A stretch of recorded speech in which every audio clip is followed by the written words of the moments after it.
This is the Relevant Podcast.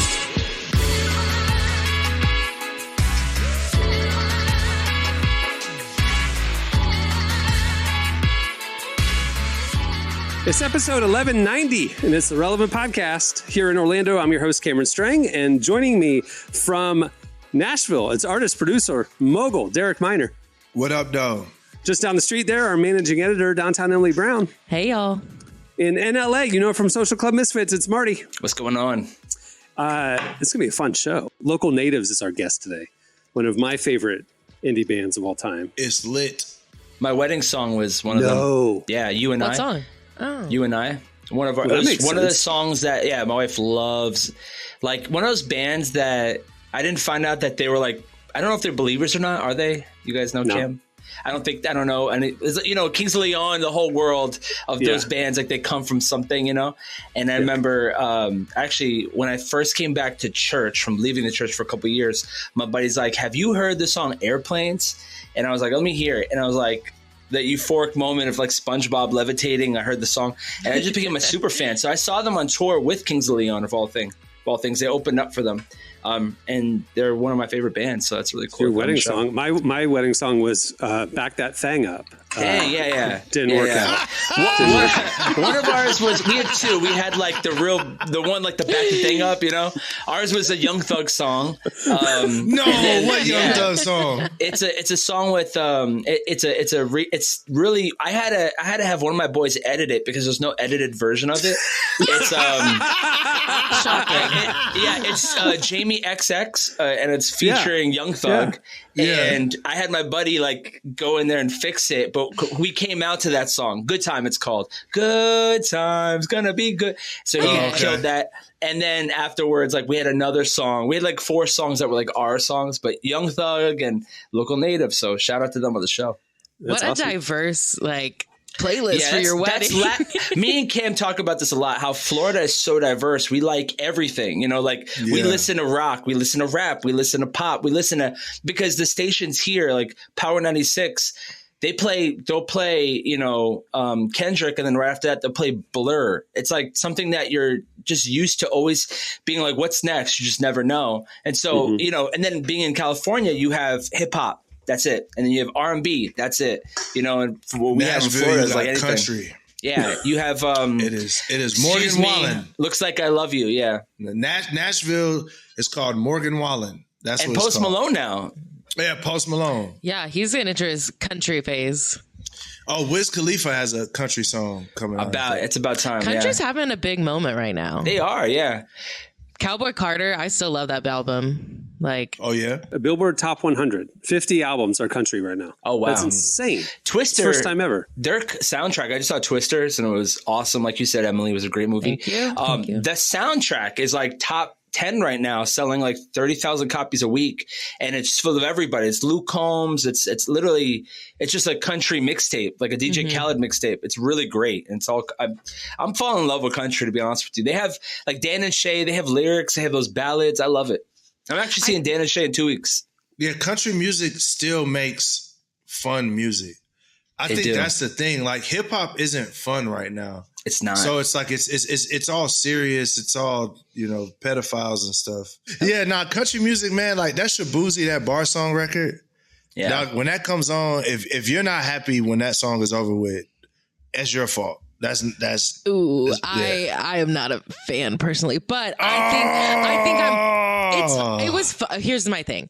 It was fun the first time I listened to it. Still had fun the 5th time I listened to it. I feel like I hear it all the time now. So it's just kind of like... It's like Old Town Road at this point. Yeah, for sure. So that's definitely my thing with it. Is I'm like, I got you. It's definitely don't TikTok play it around blowing me. up. Yeah. But when it first came out, you liked it. Yes, that's what I'm saying. That's what I'm saying. Just don't play it around me right now. I won't be happy. It's so popular right now. I have never heard the song like on MP3, like download on my phone, but I know every word of it.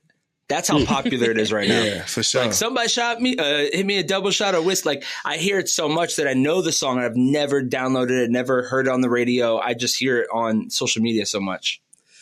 I'm so interested because I don't like country at all, but whenever we go out to Montana, Derek, I mean, you even point out, because a couple of country stars go on our trip with us, and you point out like when you strip down country and you listen to it as a song, not this overly produced, twangy, poppy crap, but you listen to it as a song with a guy with an acoustic guitar singing his song. The storytelling is unbelievable. The lyrics, it's just like that. So Derek, when you pointed out, man, I love the storytelling in country. It actually opened up me to a little bit of country, but it really is different. And hip hop's just kind of boring right now. It is so. I can't produce a hip hop song for my life right now. Everything is something else. But I was going to say, Derek usually does have a good choice for country. Oddly enough, I think you put me on years ago to Jelly Roll. Oh yeah, that's my dog. Yeah, and when I hear Jelly Roll, I'm like, he's got 2 songs on the Twister soundtrack, and he's blowing up, and like he blowing up off a song that has no drums on it. One of the songs has just a guitar. Yeah, there's country, and then there's the commercial stuff that they're like hawking as country. Like I feel like the actual country music, like that stuff is like, so there's this artist name, if you ever get a chance to hear him, Tyler Childers. Love him. That dude, his storytelling is crazy. So like good. it's that, Tyler, people like Jelly Roll, like those types of artists, you hear it and it's like, okay, take away the twang, take away anything. It's just, this man is telling a story that matters. And it's like, that's the kind of country music that I like. And then I just like the stuff that's just like, all right, this is fun. You know what I mean? My favorite is Chris Stapleton, still is. Like Chris. He has this like blues kind of roots. Soulful. His element voice to is him. insane. Like one of the best voices I've ever heard. Yeah, he'd be signed to Motown if it was back in the day. Like, have you guys ever heard those songs where it's like a day I want my family to eat, and there was a country song, and the guy's talking about how he's watching his son grow up, and like, if you've ever seen Seinfeld, there's this one moment where Elaine's dating a guy who, when he hears this song, he just Desperado. stops. Yeah, Desperado. There's somebody, and he just like stops. This song, I was at this restaurant, and I just stopped holding the chair. And it was like, your son's growing up and he's driving your car and he's asking dad for help. And I'm like listening to this song. I'm having this like whole moment. My wife's like, dude, are you okay? Like, what's going on? Like the whole family sat down and I'm just holding onto the chair. Like, this song is awesome. I'm like, this song is so good. That's how I know. I was like, country is definitely growing on me right now. Yeah, I don't like trashy country music. What's trashy?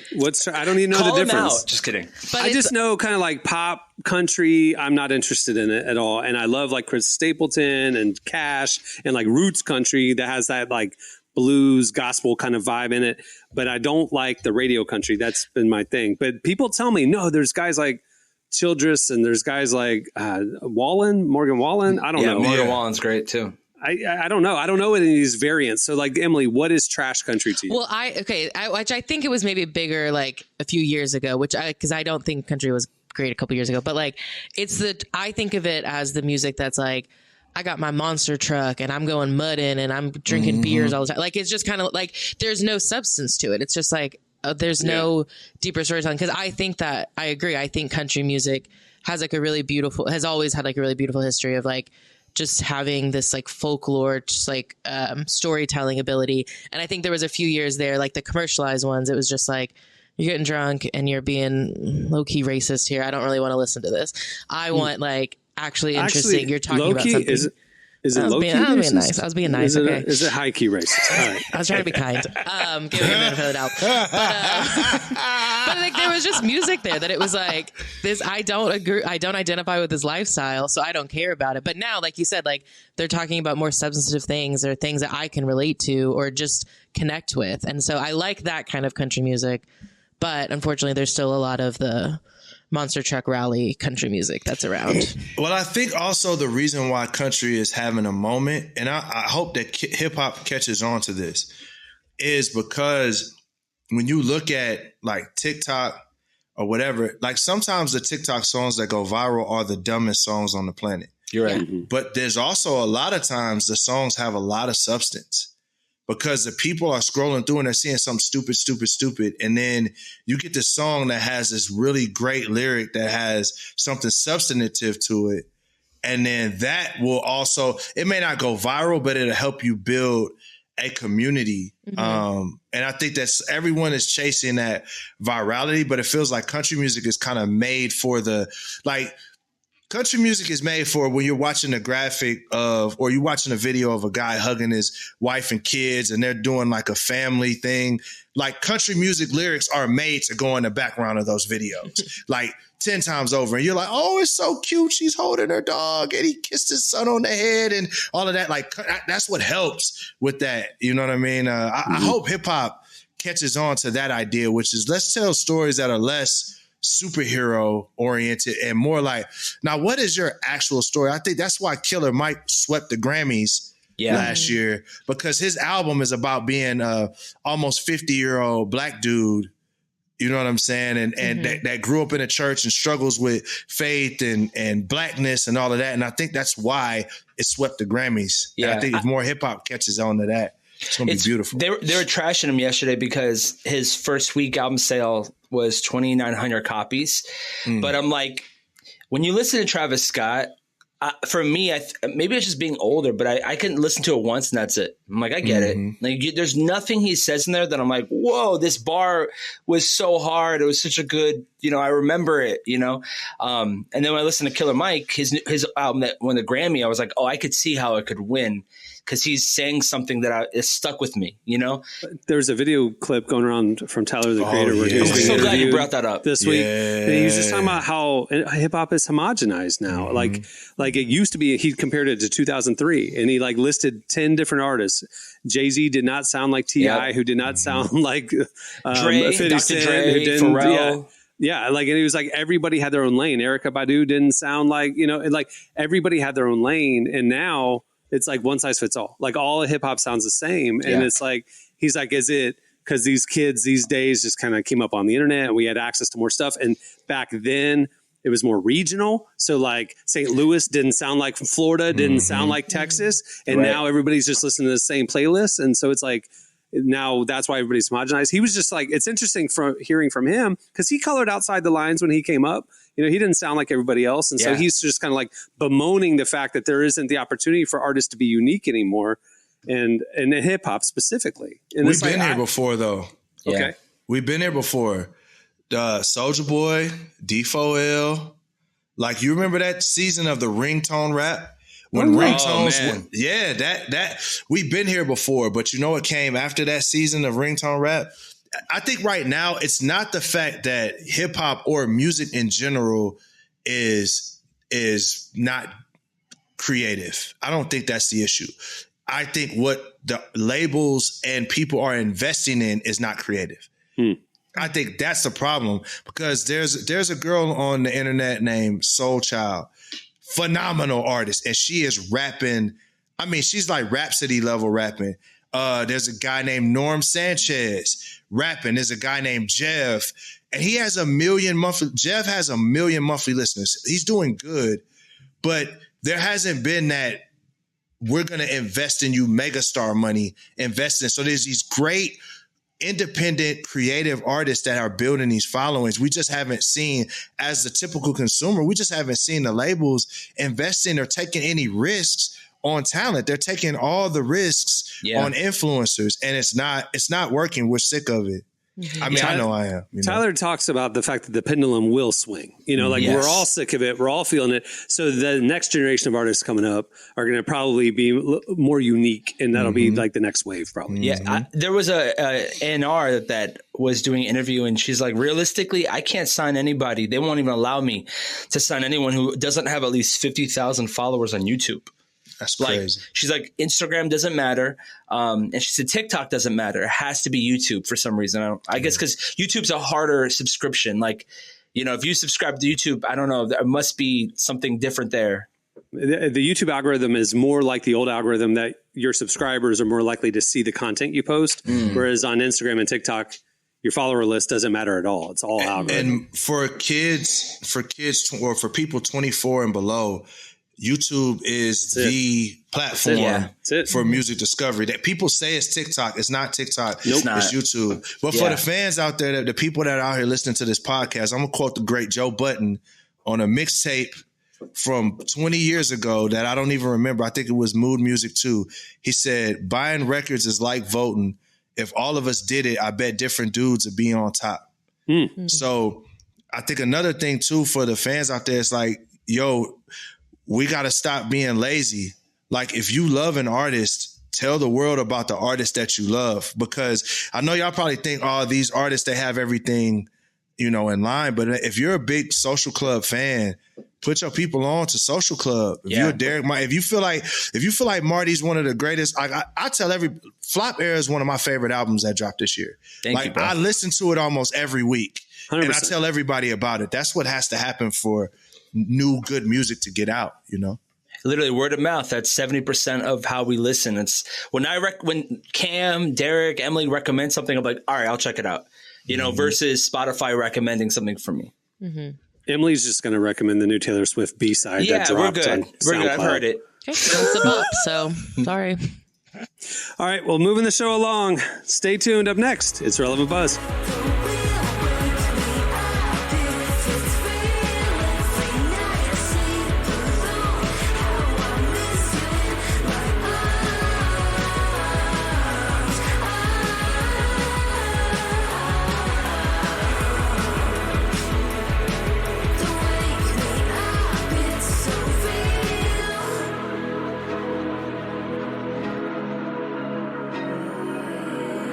You're listening to Total Tommy. The song is Real. Well, today's show is brought to you in part by Wired to Fish Coffee. So many companies are not rooted in Christian principles nowadays. However, they do exist. Meet Wired to Fish Coffee. Founded by Christian anglers who are crazy about the love of Jesus for his people, Wired to Fish Coffee gives back 25% of their net profits to faith-based programs and clean water initiatives. Wired to Fish Coffee also offers a smooth, robust taste rivaling any coffee shop brew.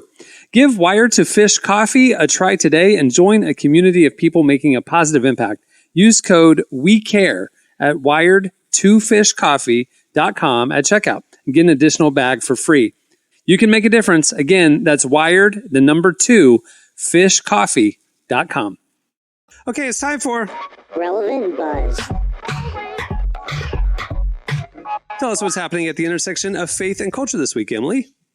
Okay, well, we've talked a lot about like the impact social media has on our mental health, and I think we all know that like too much time online is bad for our brains, right? We don't need to state that too much. Mm-hmm. Okay, I mean, and the younger you are, the worse it is, right? Yes. I mean, like the studies are showing, yeah.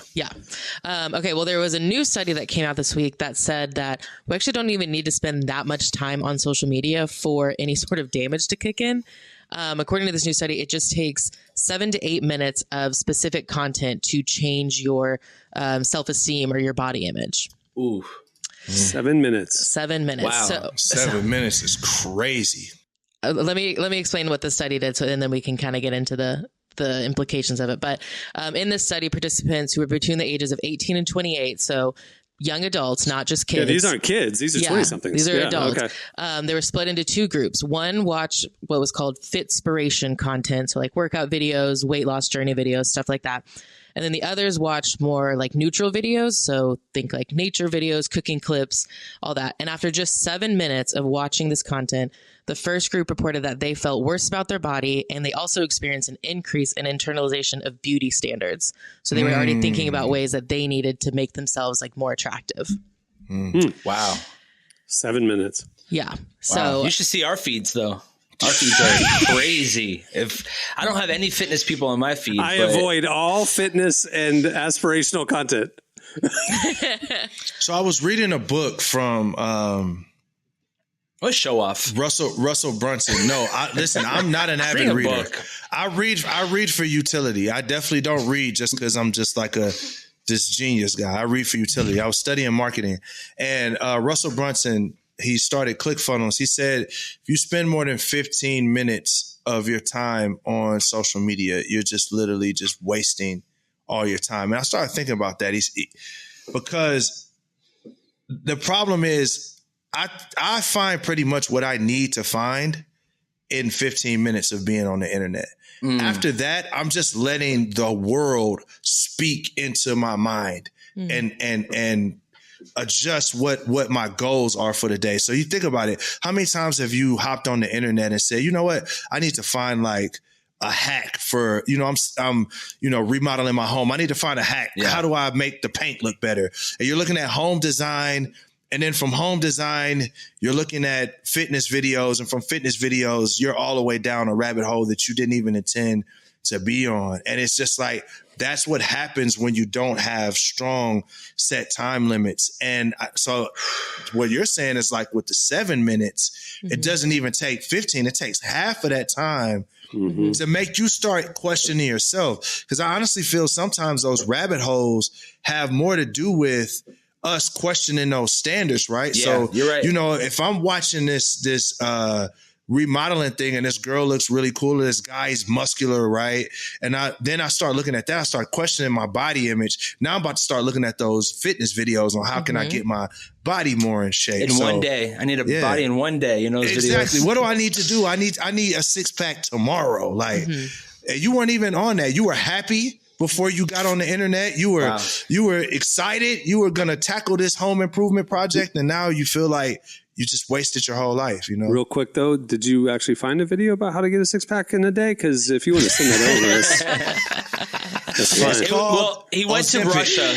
It's called Manjaro. But it's funny. Like I think about like our feeds. Like we share stuff with each other. We have group chat and stuff. And I'm like, I shared the other day. I shared like 4 videos of a guy going to like Ukraine to get his hair or whatever country to get like Turkey, a fake beard. yeah. It's Turkey. Yeah. It's always Turkey. And like he was like showing the spa setup, and he's like, and I'm like, I don't need that. I'm the hairiest. I'm a Sicilian and Puerto Rican, the 2 hairiest people combined. I'm literally like I look like Robin Williams' Knuckles. If I take off my shirt, it's a sweater. You know what I'm saying? And so it literally, like I watch that just entertainment, but you think about it, these guys who are getting those hair transplants, they're married. They have successful businesses. One of the guys is like a gym guy and he wears a hat all day. But I think to myself, why does he need it? Why do you need the hair? Like back in the day, people were just bald. It was just like your neighbor was bald and he had like the U on his head. I love guys like that, like Larry David. And there's no more Larry Davids. People aren't going to be bald anymore. They all have baby hair, What's going on? All right. What else you have, Emily? Sorry, just a little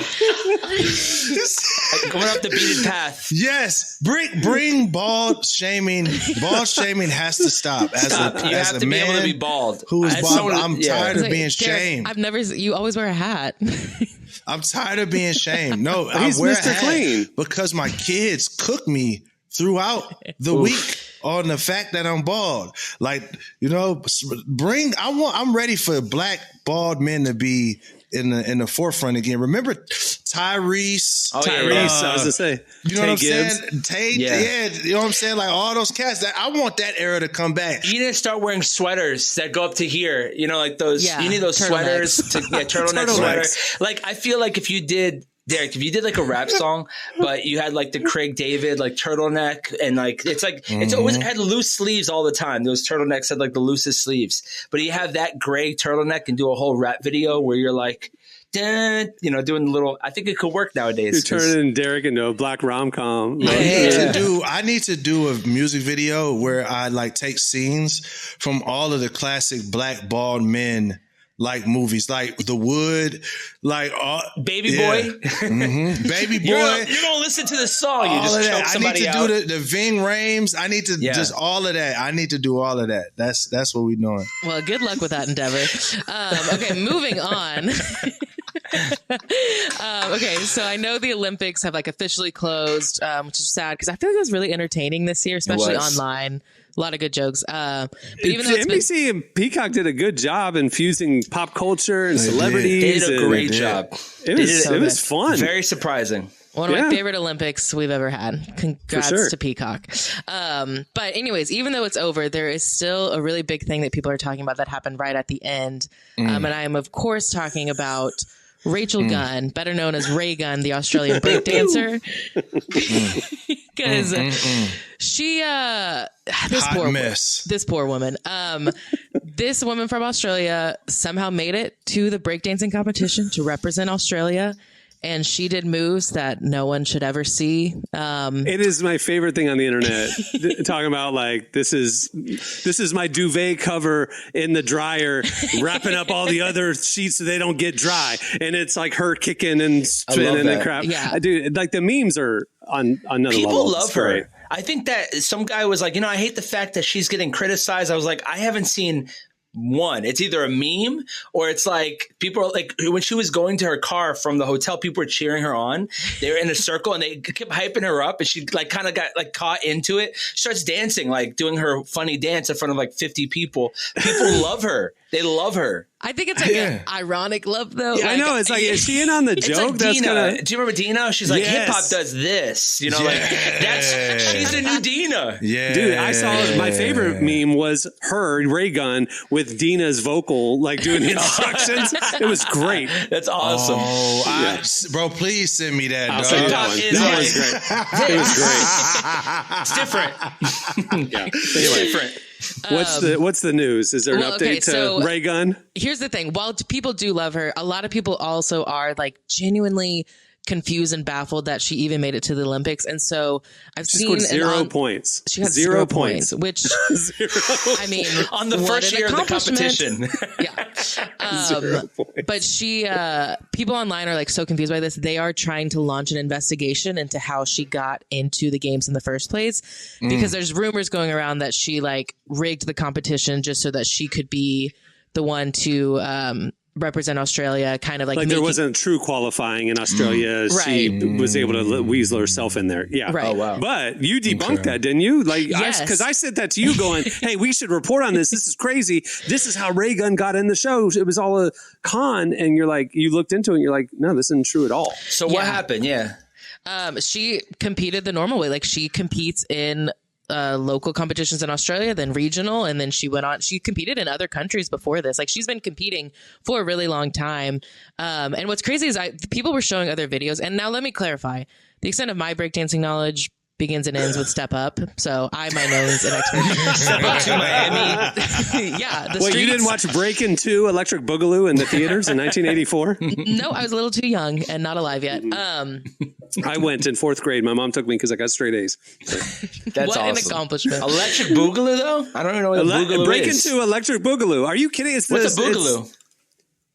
You have to watch it. Breakin' is just sounds like Breakin'. sexual. I don't know why. Demonstrate it? In nature, it just sounds very sexual. Breakin' 2 : Electric Boogaloo. It's a variant. Anyway, you got to just watch it. I'm going to watch it today. It's so low budget. Dude, so low budget.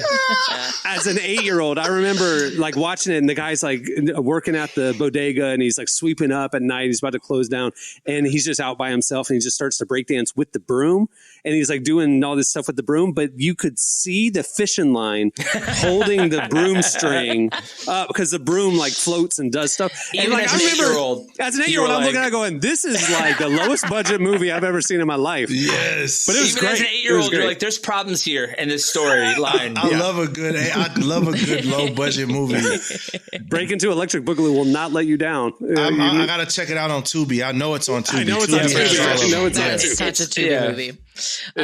Anyway. But yeah, they she did make it officially, so there's not an investigation, although I think it's really funny that people want that. But actually, Marty, earlier you mentioned like this was, this big moment on the first time that breakdancing is at the Olympics. And this might actually be the only time it's at the Olympics because LA has already announced that it will not be at the 2028 games, which in Reagan's defense, they decided that before they saw her performance. So we can't. I saw this news and I was like, imagine being so bad at an event that they just, the Olympic organizers are like, we're not going to let that happen again. And we're just going to shut this down. But yeah, I said that to Emily. I'm like, isn't this crazy? Like, she's so bad. She ruined the whole sport. And she's like, nah, they announced this last year. I was like, oh, dang. It like doesn't fit their vision for the games, which I don't personally agree with because I'm like, LA feels like a place that they would have breakdancing more than Paris. For sure. I thought it was cool. Young kids doing it. Update, Breakin' 2 Electric Boogaloo is available on Tubi and Pluto TV. That's the other one I was thinking of, Pluto. Of course it's on I'm in it. 24/7 Dog the Bounty Hunter channel, if anyone's interested, on Pluto. I'm in it. I'm in it. Just keep Ray Gun in your thoughts and prayers because I think she's hopefully having a good time, but... What is LA replacing breakdancing with? Like, what is LA adding to the Olympics? Yeah, they are adding 5 new sports, some of them have been at other games, but some of them, this will be the first time. So baseball Flag and football. Flag football is being added. Baseball and softball. Flag football. Oh, that's cold. Here's y'all's time to shine. There's Yes! a softball. You said, Emily. Yeah, baseball and softball. I love that. Lacrosse. Baseball was at the '96 Olympics because I was there. The one in Atlanta, they had baseball in that Olympics. So Okay. I guess they're just bringing it back. Yeah, the Braves in '96. You gotta have baseball for sure. Yeah, they had baseball. They're also adding lacrosse, and then they're also adding cricket and squash. Ooh, cricket's gonna be Okay. fun. I like All cricket. right. You know, All right. more people watch cricket than any other sport in the world. No, it's second to soccer, I thought. Yeah. Well, I don't know because I was reading something about India and like the whole No, country India's- shuts down just Yeah, to yeah, watch yeah. cricket. Yeah, they just had the cricket world championship and they had like matches here in the US, like in Oh, New wow. York and Miami I want and to catch stuff. one. I've heard that they're awesome. It was on NPR a few weeks ago. They were talking about like how big cricket is Wow. internationally. It's insane. Y'all, did you hear flag football? We talking about cricket? It's flag First football. off, flag This is football's like blowing back- up right now. Have you What? seen it? Have you seen on Instagram and every channel? You're starting to see these like 40-year-old guys who are kind of in shape and like they're playing and they like act like the game is for real. And like I saw one the other day where the guy, got the quarterback and he's like shouting in the camera. And I'm like, bro, you do this on the weekend. You work in IT. Like you're really, these guys are really living their dream. I love it. Look, Operation Derek Minor becomes a flag football Olympian. starts now. I got 4 years to get right. I got Hey, 4 years to get right. if Ray Gun taught us anything, it's That's right. chase your dreams, man. Chase your I dreams. got 4 years. Hey, if I come home with a gold medal, They're much If I more come- achievable than you think they yeah, are. come Love on, it. man. Scratch cricket and add pickleball. That's what needs to happen. I'm actually shocked pickleball didn't make it. Yeah, that would make it. Yeah, that'd be really interesting. Pickleball will probably be on the next one. Yeah. It's not going away. 2032. They are building so many pickleball social clubs around town. It's ridiculous. It's There's like courts here. They built their own courts. They got rid of some of the tennis courts. That's how big it is here. that's what I'm saying. Like city parks are adding pickleball courts, but I'm saying they're building like pickleball social clubs where like it's an indoor facility and it's like a cool bar and restaurant and indoor pickleball courts and like you have a membership and you go and play pickleball and hang out and Like socialize. golf clubs? Like, Yeah, but it's pickleball clubs. Okay. And they can build them in like downtown, like old warehouses and stuff, like make them all cool and modern, So it's like they're going everywhere. Pickleball had to be invented by the United States government though, because it just came out of nowhere. Like this is almost like the crack epidemic. Like they put pickleball in white people's neighborhoods to disrupt them in some I'm sort just waiting. shape, form, or It was fashion. like old people. It was like old people played it, and then like then it became like hipsters latched on and made it cool. So I'm just waiting for shuffleboard to like be the next big thing because like Ooh.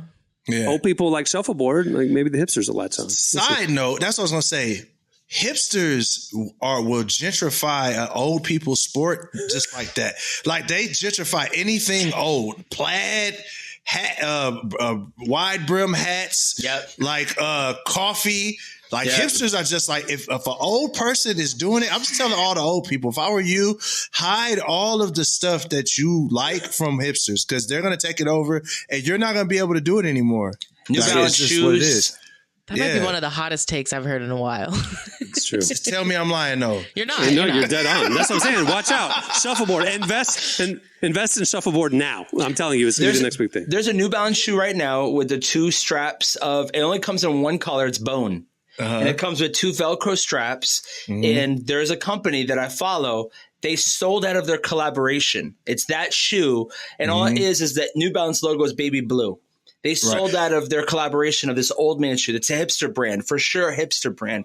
So you're right. They're ripping off everything already. Ripping off the old people. Watch hipsters start wearing Air Monarchs. Like when you, Yeah, No question. it's already happening. Okay, all right. Last thing I want to wrap up on, really quick. Let me ask you this: when was the last time any of you guys sat down and watched a full episode of late night TV? Not just like a clip on social media. Like live? Yeah, Like SNL? Like SNL? I watch SNL live. I'm thinking like a Jimmy Fallon or it's Jimmy been Kimmel, all years. that. It's been years. Okay. Yeah. Well, you guys are part Care of the for it. problem. Jimmy Kimmel, who hosts Jimmy Kimmel Live, was on the Politicking podcast earlier this week, and he talked about how he foresees late night television to end within the next 10 years. He thinks it'll like completely die off because, streaming and the internet has just made everything so much more available when we want it. So we don't need to sit down at 11:30 and watch this like live episode air. We can watch it the next day and it's fine. And he said that when people stop watching it on air, networks are going to stop putting it on air. And so within the next few years, like we might not have late night TV anymore. But what would they put on in front instead of late night TV? I mean, right now, it makes money for the networks because old people watch late news and then they just keep those viewers. But the generation coming up now is I'm watching old episodes of The Office or King of Queens at 11:30 going to bed. I'm not watching Fallon, so it's like there's a generation that just doesn't watch it. It's just going to go away. I don't know what will replace it. I don't think anything. I think it'll just become syndicated shows probably. Yeah. If you think about it, like the purpose that it served culturally was celebrities are promoting a new project. So we have to go through the gatekeeper of the late night show to let you know about it. Bands had their moment. Comedians had their moment. Yeah, it's true. Interviews. Think about it. Podcasts have surpassed the interview experience. Yeah. Bands can do their own virality and see way more people than would have watched them on late night with their music. Comedians, same thing. Social media, you're going straight to the audience. You don't got to go through the gatekeepers anymore. So culturally, we're not going to miss anything. Yeah, you're right. We're not. And then the games and the shows that like Fallon does, they've got a primetime version of that, like the singing karaoke and whatever. They'll still do those shows, variety shows. But I think that's what we'll see is like a variety show. Primetime will replace the fun aspect of late night, and interviews are better on podcasts than the pre-canned 2-minute tell me a funny story from your trip. Like it's like, who cares? So anyway, good riddance. See you late night. Media evolves. You had a good 60 years. You've done Radio City Music Hall. You're out of here. I'm going to tell y'all right now, I love Cameron. Cameron is one of my best friends in the world, but I'm going to tell you, he does not hold on to anything from the past. That man is like, look. Let's go. What's He's next? like Steve Jobs. Everybody's going to lose their job to AI. Cameron's like, good. Put Cool. the chip in my brain. Yes. Think about what we can do. Yeah, anyway. Bro, Cameron really do not be caring. He's like, look. I know. I was reading this book, and it was talking about how forgot the guy's name, the guy who did the headsets by Beats by Dre. He went up to Steve Jobs and he goes, "Hey man, iTunes is destroying our business." And he set this meeting, flew in to see Steve Jobs, and Steve Jobs goes, "No business model lives forever." And it was like, "Is that it?" And he was like, "Yeah." He was like, "Thank you," and then walked away. He's like, the meeting was 15 seconds, and there's so much wisdom in that. No business model lives forever. Jimmy Iovine had that meeting with him. He's like, "You're going to destroy music industry. No business model lives forever. Anything else you need?" He's like, "No." He's like, "All right, thank you. Bye." All right. That'll do it for Relevant Buzz. Stay tuned. Up next, Local Natives joins us. Of defending any Goliath that would deign darken the door. Now with your genius for picking battles, it's no wonder every helmet is too small. I guess time just makes fools of us all. You're listening to Father John Misty. The song is, I Guess Time Just Makes Fools of Us All. Well, today's show is brought to you in part by World Vision. We all subscribe to a lot of services that make our lives easier and more entertaining. But as followers of Jesus, we should want to seek first the kingdom of God in all areas of life, including our spending. That's why I'm so excited about a new kind of subscription through World Vision. Not one for myself, but for others. It's called Believers for World Change. And when you sign up, you're joining a community of change makers working to help end extreme poverty around the world and here at home. World Vision is a Christian humanitarian organization that works with children, families, and communities to reach their God-given potential, focusing on things like gender equality, spiritual nurture, and access to clean water, education, job training, and healthcare, so the entire picture of poverty can be addressed. Let's subscribe to something new together. Subscribe to World Change today at worldvision.org. Again, that's worldvision.org. local.org.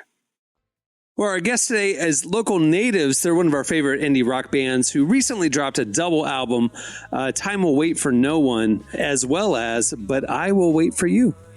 But before they released that project, the band went through some pretty big transformations. Members Nick Ewing and Ryan Hahn sat down with us to talk about what the last few years have been like for the band and how they're moving forward into a new season. Here's our conversation with Local Natives.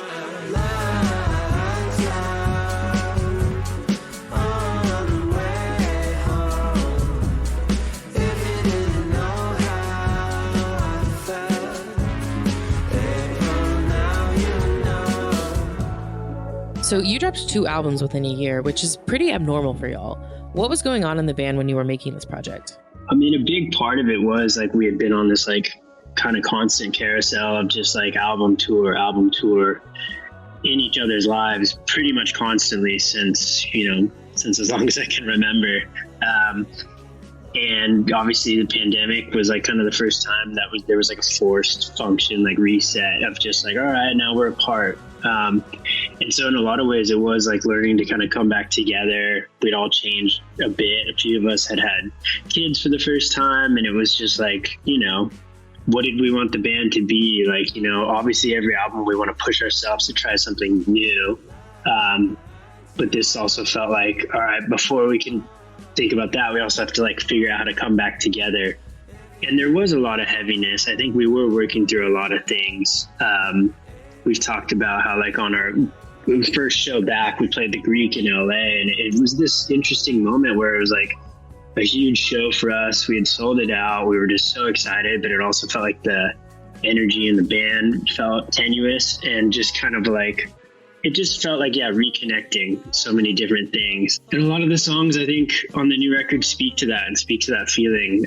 Just going back to the song Alpharetta, for me was like about kind of feeling like you're like in between an old life and a new life. You're on this threshold. And for me, it was like my wife and I, we just had our first kid 6 months ago. And so when we were working on it, we're kind of like working on the song. I mean, just kind of feeling like that place, this kind of like in between, this like you're on this threshold of something, this kind of like liminal space. And yeah, it can be like a strange place to be. It can be scary. It can be exhilarating. But I think a lot of the record speaks to that feeling of like, you're about to go somewhere new, somewhere that you can't fully understand, but it's something big is going to happen.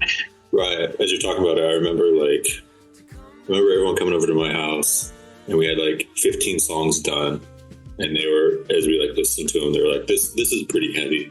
Like, that kind of maybe spoke to that first part of us recording, and kind of spoke to like what all of us were going through, maybe what the whole world was going through, obviously.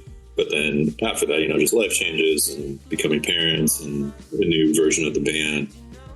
And I think that's when there was like the second part of recording where like, all right, we can put out a 15 song, like pretty heavy album. And then we kind of just went back to the studio, and those were when songs like NYE or Just Before the Morning or April kind of came from, where it was just like, all right, let's kind of explore another feeling and another vibe that we haven't touched yet on this album, or these 2 albums.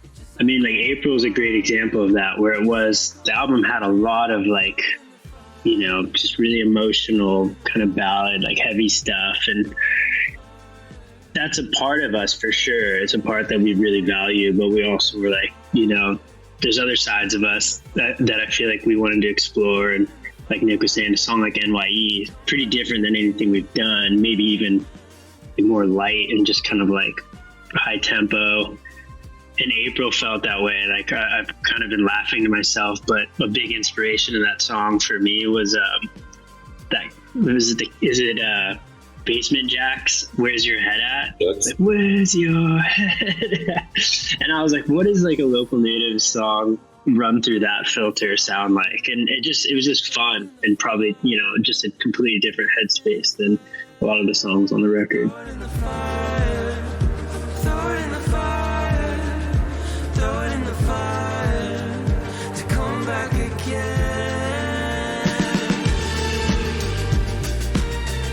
How do you feel like those personal changes affected you as an artist? I mean, I think for me, it's definitely, it just shifts your perspective in so many different ways. Like, I mean, as a band, I don't know, it's been part of our story. We've probably told everyone, but we used to live in a house together. We just like toured like 11 months of the year. It was just like live and breathe, the band. And I think like now it's like we don't spend as much time together, but when we do, I feel like there's a newfound gratitude towards it. And I'm kind of like, in the past, I think we could fight and argue.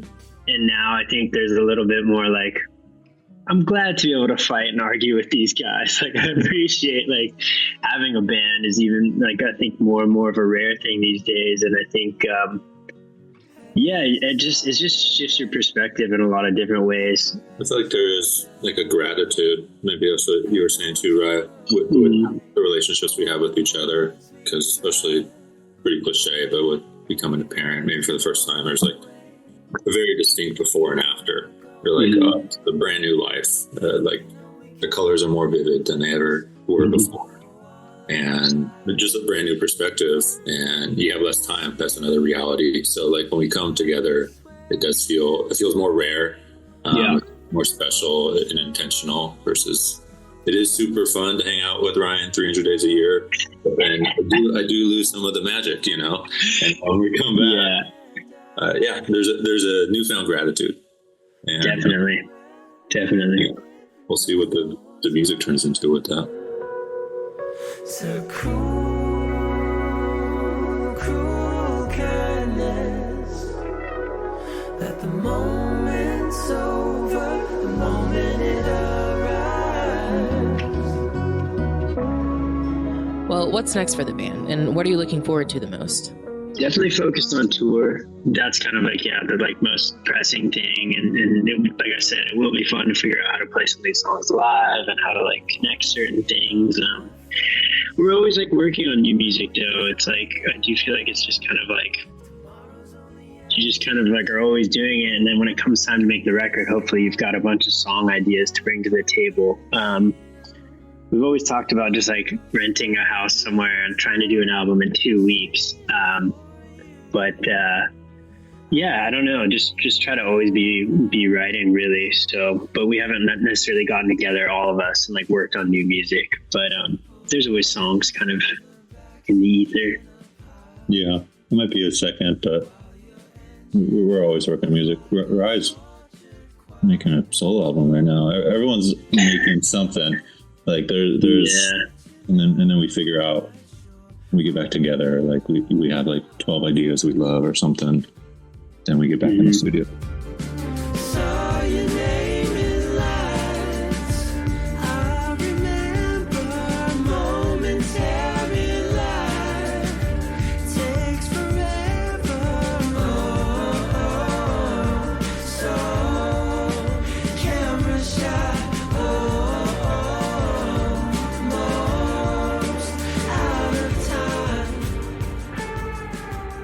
That was Local Natives. Make sure to check out our feature with them. More of that conversation and brand new issue of Relevant 115. The digital issue is available right now for free. You can read it at relevantmagazine.com. All right, stay tuned. Up next, we've got your feedback.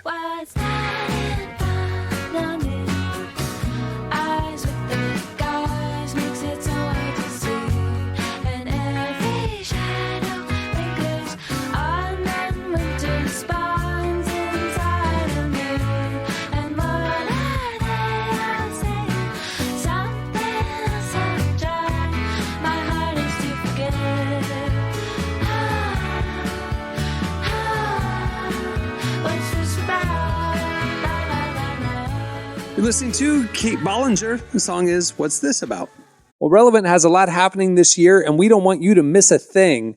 Make sure to sign up for our newsletter right there on the front page at relevantmagazine.com, and we'll send you our top 5 trending stories sent to your inbox every weekday. We'll also send you a weekly podcast newsletter with the latest episodes, some fan extras, and first peeks at the new shows that we're going to be rolling out throughout this year. Make sure to sign up. It's the best way to keep in touch with everything we got going on.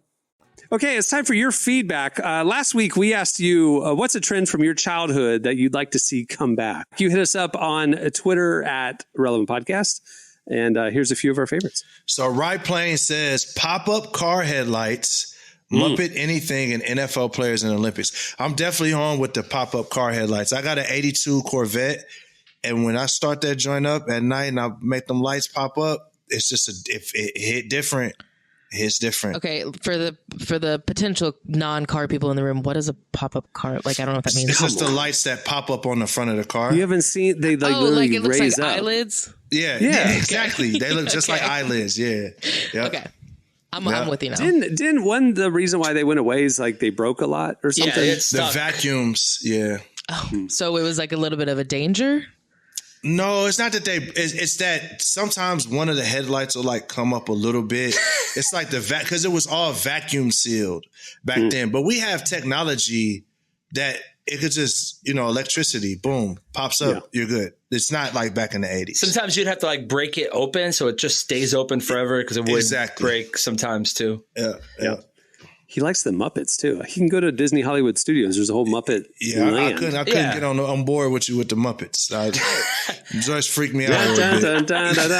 My kid loves Elmo right now. It's crazy. I can't get on board with you. Megan Brown, I like this one. Hear me out. Music festivals. I swear they were so different back in the day. You are not wrong.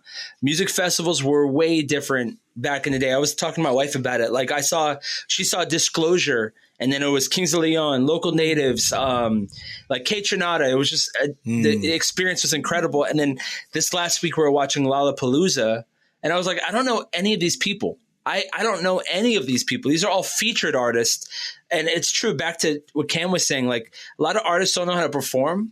This new generation, a lot of them don't know how to perform. Even the Sabrina Carpenter concert at the end was a little bit.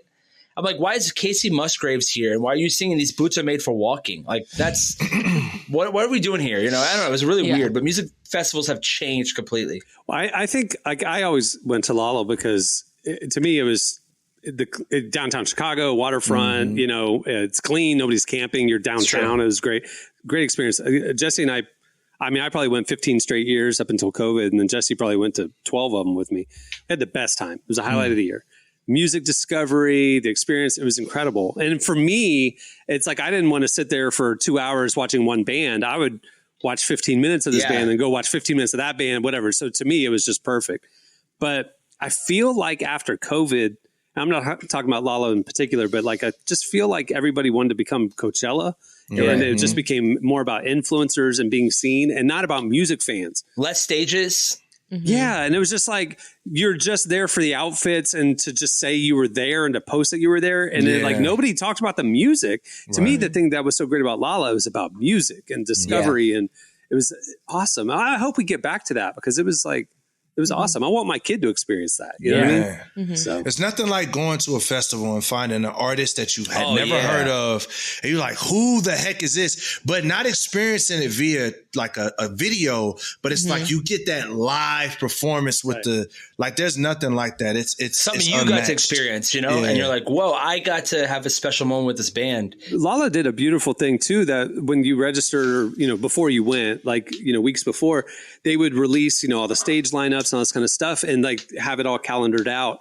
And you would be able to click and like listen to playlists of those artists and stuff. And so it's like, as you're planning out your each day plan, you can like discover new artists and like those cool. Lolla playlists were sick. And I would like, oh man, this is awesome. I want to go check that artist out. And like, it was discovery. And I love that. Yeah. Anyway. That's it. My homeboy Brandon Lee, 89, said, bring back Tamagotchis.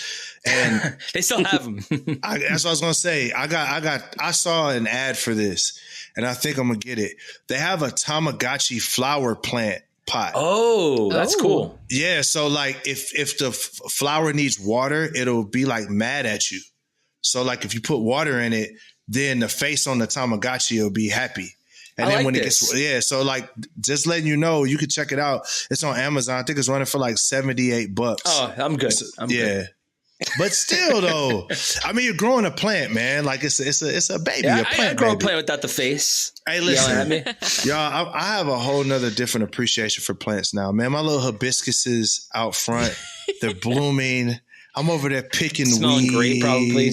They're doing their thing, man. Like plants are dope. I'm a plant dad.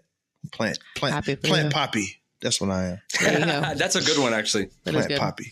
Adam Davis says bring back TGIF on Friday nights. Oh yeah. Oh yeah, Sabrina the Teenage Witch. Oh yeah. But even that era of like TRL, where like everybody had the same schedule: get off school, come home, watch TRL, or Friday nights, your friends come over, you get pizza, you put on TGIF. Like that shared experience thing, it just doesn't happen anymore. What is TGIF? What? What is TGIF?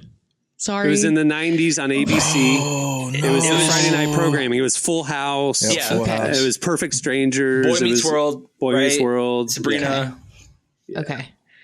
That sounds like a great time. I A wish I block could have of been a like part of middle it. school programming, or here's the thing. family-friendly comedies. Cam, Emily would have loved it because they themed it out also. It's like everyone would get excited. Hey, it's Halloween episodes, 4 episodes, Christmas episodes. Like it would always have something like a theme. They do the Disney crossover where like the plots would make them go to the parks or something, remember? Yeah, and, you like, hit your friend up. You're like, oh my gosh, you see this episode? This was great. Like it was like a whole. Family Disney would have Channel pizza. did that a little bit, but it wasn't like a branded like TGIF or anything like that. But My dad would be like, let's order pizza and like watch it together. My dad hated watching. We did it for us, but they'd get pizza like on Friday night to watch it. Nickelodeon would do that too with like what's the song that Keenan or the show that Keenan came from? All that. Yeah, all they that. would have a block of that kind of like took over from TGIF. I feel like it was like. And you know the taste of it that we had in the newer age was when a show would come out and we all would collectively watch it on Twitter and we talk about it. You know what I'm saying? Like that was that was a great time. That was a dope time. But now Twitter's pretty much ruined. You know what I'm saying? So you can't really even do that. But that communal aspect of watching something as a country on a Friday night is fun, It was. Jake Miller, along the same line, says low-key Saturday morning cartoons were the best. I mean... Yeah, they were, man. I did watch Saturday morning cartoons. I would get up at 7 in the morning and go out. My parents were like, do not wake us up. Like you can watch TV as long as we can't hear it, you know? So real low, I'd have to put on real quiet. I'd build a sofa fort and I would just like Saturday mornings, man. Some until Pop-Tarts. It was so sad at like 11:30 when like the educational show came on and then you knew it was over. After Bobby's World, you're like, what am I watching Bill Nye for? Exactly. It was like some Bill Nye program. Bill Nye was lit. Bill Nye the Science Guy was lit. You want to know what's really cool though? There is somebody who has actually recorded like years worth of Saturday morning cartoons and he just put it for free on YouTube. So what we do with my son is I'll put it on but it's also like stuff I forgot. It would be like the Mask animated series. I'm like, oh, Bobby's World. And then afterwards it'd be like Johnny Bravo, Cartoon Network had their own version of it. And I miss that. It was good times. It was good times. Now kids have those shows all the time on streaming. They could just, it's not a big deal about Saturday mornings because they can just watch it whenever. Yeah. They don't get it. They don't get it. Bring back scarcity. Looking forward to something. Exactly. Yeah. It was a good feeling. The idea, I was reading some parenting thing about like one of the things that parents really need to do with their kids is not instant gratification. If a kid's wanting something and you want to give it to them, maybe don't. Because they need to they need to learn anticipation and waiting, and then you appreciate it more. And it's like the entertainment. We have too many options all the time. You're right. We don't have to wait for our show to come back on Wednesday night, and I'm looking forward to it all week long. We can just stream it whenever. And it's just like, something's changed. I don't like it. I sound like get off my lawn, old guy, but I don't care. I know we need to wrap this up, but I do want to give a shout out to Alyssa Davis's. She said, not sure how to bring it back, but can we make malls a thing again? I miss shopping and walking with my friends. And I loved walking around with the mall. Of course, my God, middle school me, I felt like the hottest girl in the mall because I would just like walk around. I mean, I didn't buy anything because I was poor, but it was so fun. Limited to best times. But I genuinely wish that there was like a third space, like because I've read a lot about like the collapse of third spaces for people. Like if I want to hang out with my friends, we either have to go to someone's house or we're going somewhere where I'm going to spend money on food or drinks or something like that. Like restaurant. Unless I go to like a park, which it's hot outside and I don't really want to do that. Like there are not a lot of third spaces where I can go be indoors with friends and still hang out doing something without requiring like a lot of money. And malls were a really great place to do that, where like you can just window shop. You don't actually have to buy anything, but like you're with your friends, you're hanging out, you're doing something. And I just miss third spaces. That's really what third spaces. Back. Never heard that before. You get a Sbarro pizza. You get the gyro from the food court. You know what I'm saying? Auntie Annie's pretzel. Auntie Annie's pretzels. Yep. And you're getting exercise. You're walking around. Malls are so a very big thing in California because people just, I don't know what it is. Like you go to a mall, it's packed. You're walking like sideways trying to get through people. It's actually, yeah. Like my church building is across from the Florida Mall, which is in South Orlando. And so Cohen and I, after church, will go over there for lunch and whatever all the time. And we were just there the other day and it was like, the mall is packed. I mean, we couldn't find parking. It was like everywhere was packed. And I'm just going, it's not that malls are dead. It's certain malls are dead. You know what I mean? Because we have a couple other. We have another one, the Millennium Mall, which is also more high end and awesome. I like that and, one, yeah. You know, like Cohen and his buddies, I'm doing the thing. I'm dropping him off, so he's hanging out with his friends at the mall. God, I miss those days so much. Here's $20. Here's $20. Now you spend 4 hours. That's so fun. That's so dope, bro. Yeah, rite of passage, man. I remember those days. It's like it was so cool when Dad would drop me off at the mall, and me and my kids, my friends, the freedom. I got some money. I got 5 hours. Yeah, exactly. Anyway, all right. Well, there's more where that came from. Go check out our feedback online. Okay, it's time for this week's editorial question of the week. Hey. All right. Well, we just talked about trends and things from the past that we wish would come back. We want to talk about things that are here now that we wish would go away. So what are some current trends that you're ready to see done?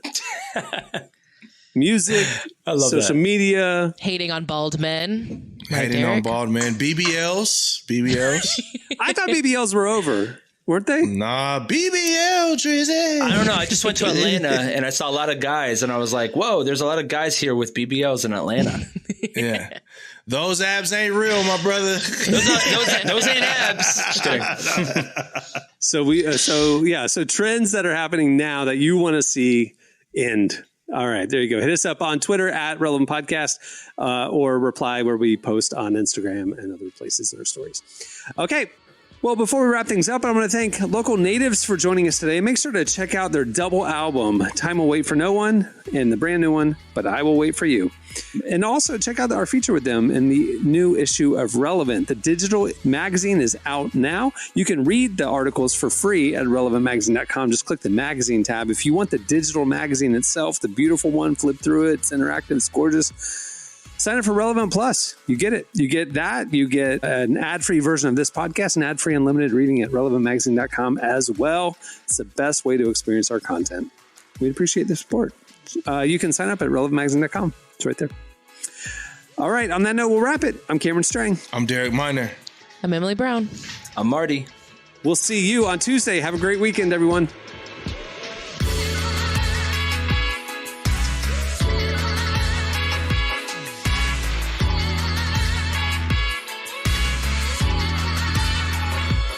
Thanks for listening to the Relevant Podcast. Check out our features, interviews, and news updates every day at relevantmagazine.com. And make sure to follow Relevant on Facebook, Twitter, and Instagram for the latest. For more great podcasts, browse the shows on the Relevant Podcast Network, which you can find at our site. And while you're there, don't miss the all-new era of Relevant Magazine. A new issue releases every other month at relevantmagazine.com.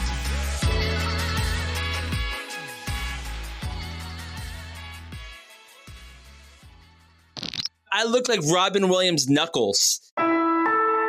Relevant Podcast Network.